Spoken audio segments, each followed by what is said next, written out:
Hi guys! Mini vlog! At sabay-sabay tayong ayun na nga!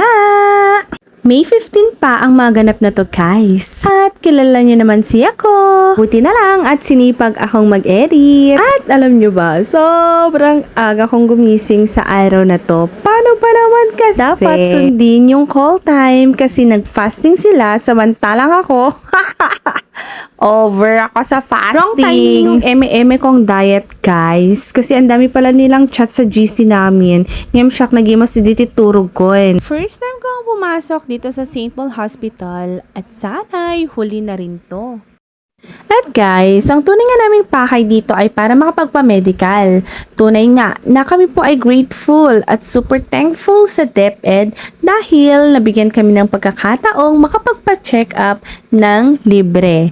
Halos wala kaming nagastos dahil may HMO naman kami. Ang nagastos lang namin ay yung pamasahe papunta doon. Papunta sa Tugigaraw-Galar. Alam niyo ba guys, nung una rin nawala pa kami dito. Syempre, first time namin, kaya sunod lang kami ng sunod sa mga staff at sa mga taong akala namin ay tama ang direksyon. Isa nga sa mga nakakatawang ganap dito sa hospital guys, ay nung nag-elevator pa kami papuntang second floor. Tapos, pagdating namin dun, pinababa rin pala kami. Kaya ayun, mula elevator, nauwi rin kami sa pag-akyat baba sa hagdan. Diba? Nakakalito, pero nakakatuwa ring balikan. Bababa ulit. Business office. Thank you, ma'am. Thank you po. Ala, pregnant ako.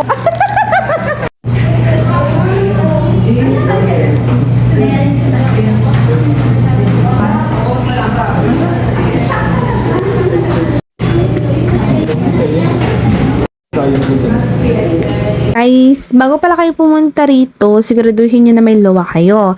At si agent na mismo yung gagawa nun. Yung LOA guys ay yung letter of authorization. Sa amin kasi, Fortune yung kinuha naming HMO kasi nga super trusted na namin yung agent na nakakausap namin. Bukod sa sobrang bait, talaga namang hindi ka mahihiya na i-approach siya guys. Ganun siya kabait. Guys, bukod pala sa LOA, kailangan meron kayo nito. Nitong hinahawakan ko, ito yung tinatawag na referral form or laboratory request form.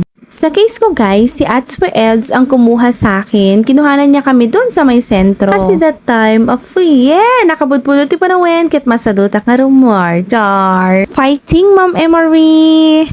At ito na nga guys, kukuhanan na tayo ng dugo. So far, ang galing-galing nila. Walang halong joke, hindi rin sila masungit. Nakangiti lang sila, tatanungin kung okay ka lang ba, ganun. Guys, pagkatapos nga ng CBC at urinalysis, ay dumako lang kami doon sa kabilang banger. Dahil mag-x-ray naman kami. Ang smooth ng flow namin guys. Napakapsuta ni Mother ako guys. Nalanda kami lang dara. At dahil wala akong panali ng buhok, salamat. Sinong nagbigay na kasi nito? Tikmalagay pan guys. Sino nga ba? Pagkatapos sa x-ray guys, sa ECG naman tayo. At super fast forward. Natapos ng lahat-lahat guys. Ito na yung pinakamasayang part. Hello SM! Hello manginasal! Chare! 2 PM pa kasi namin babalikan yung mga result guys. Kaya naman may 2 hours pa kami para maglafang. At syempre, alam na, nasa Tugigaraw tayo. Neo, mula Sarbina, di pa naging dadayat mo girl. Nakamanuka nga kapti rice.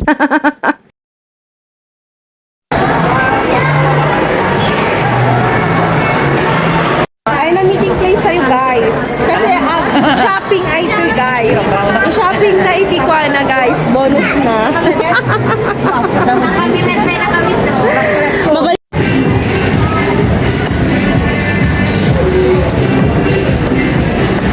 At guys, ang pinaka-rewarding part ng may bonus, syempre alam na, ay ang mag-grocery guys. Kasi yung tipong hindi ka na masyadong nagkakalkila, ng bawat item. At kahit pa paano guys, mas nakakabili ka ng magusto at kailangan sa bahay. Ang sarap sa feeling lang nang nakakapag-uwi ka ng kompletong laman ng cart. May stocks, may treats pa, at syempre, yung simpleng grocery na yun yung nagiging moment ng gratitude kasi alam naman nating pinaghirapan rin natin yun. Ovi, single. Single versus may mga pamilya, may anak, may mga anak. Ah! Sino sila? Sino sila? Ay, na-record ko yun. Single? Wait lang, single?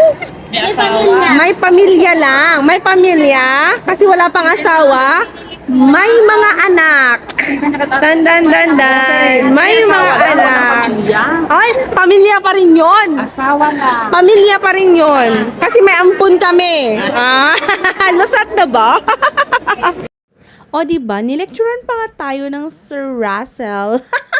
Super traffic pa rin to Gagaraw kasi super hot mo. Uwi na rin sa wakas. So, yun lang naman. Salamat!